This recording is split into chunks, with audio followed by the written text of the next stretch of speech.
আমরা কিছুদিন আগে আমাদের সকলের প্রিয় আল্লামা দেলোয়ার হোসেন সাঈদী রাহিমাহুল্লাহ নওয়ারাল্লাহু মারকাদাহু ওয়া জাআলাল ফিরদাউস মাসওয়াহু, ওনাকে আমরা হারিয়েছি।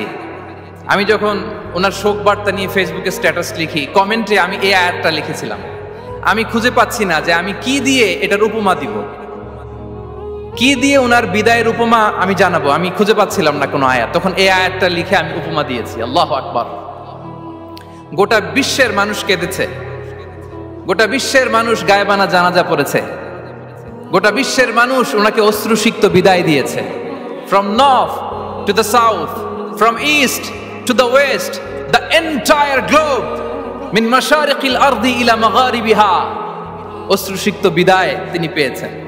এটাই আল্লাহ তাআলার সন্তুষ্টির একটা জলজ্যান্ত নমুনা। জোরে বলেন ঠিক কিনা?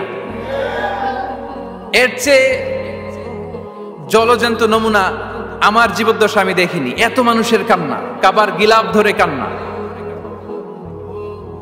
এভাবে ভালোবাসা প্রকাশ করা, এভাবে তার প্রতি তার জন্য অশ্রুসিক্ত দোয়া করা, কান্না জড়িত দোয়া, এটাই প্রমাণ করে যে আল্লাহ তাআলা ওনার উপর সন্তুষ্ট হয়ে গিয়েছেন।